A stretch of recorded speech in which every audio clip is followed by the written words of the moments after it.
Prostě jako pro ukázku tohleto totálně stačilo. Naprosto triviální, bez nápadu, otřesný. Já jsem ti hnedka říkala, že je to pičovina.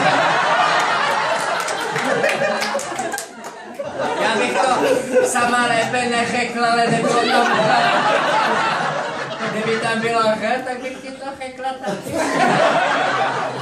To máš to. To je hajzlpaví. To jsou obvazy. Obvazy, jo. No, to jsme se kdysi do toho jako to vázali právě. Trojvrstvá Lidie, jo. A to myslíš jako, že je jako nápad, jo. Ty projevila talent, si zabalila do hajzlpaví. Já jsem právě myslela, jak to bude trošku vtipný, jako pro publikum. Jo, no ohromně. Já se teda omlouvám, já si myslím, Popukání. já si myslím, že rob a šatu bylo dost. Rob a šatu. Takže jako udělám udělám dojem, jakože udělám dojem, paní Věro. Lepší dojem, nežli průjem, vy. Si hajzl papírem si teď tak můžeme dábit příklada. Ukáž to rajče, jako máš tu roli, ale takhle rozhodně ne. Promiň, ty boty to nevylepší.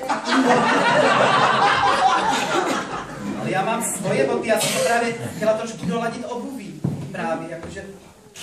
Promiň, jsi jako neukázala, obalila si celá, sama sebe si se odhádala. Vidět. Jako blbý. No, otřesný. Já neuvěřitelný, otřesný, blbý, prostě vypadni.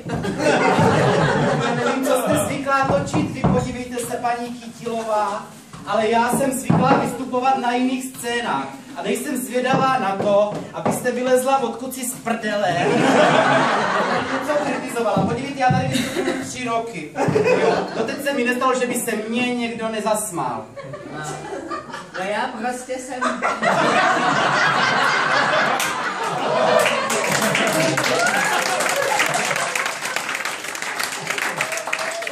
Prostě jako přeze mě jedině rajče, no.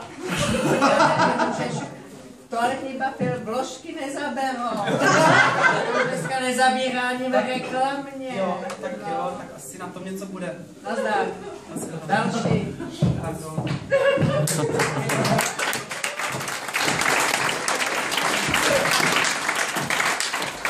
Ale pojď sem. Vrať se. Jsi mluvil jako o talentu, jo, jako, co já točím, jo. Já ti ukážu, co jsem jako natočila. Já prostě teď tady uvedu něco, co jako je v trezoru. Nikdo to neviděl, jo. Když se přeblízá, to uvedu a uvidíš to prostě, no. Umění. Gesamtkunstwerk. Wagner o tom mluvil, jako rozhodně, budeš se učit, jo, když se převlízat, tady nestrašíš, jo. Lovi, spala jsem s nějakým Wagnerem.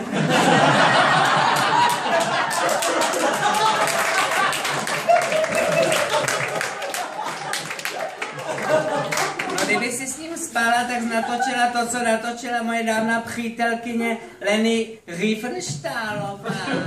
Já jenom prostě teďka dokončila dílo Posmrtně in memoriam. Jsem objevila v archívech takový materiál, věnovala jsem se tomu drahnou dobu.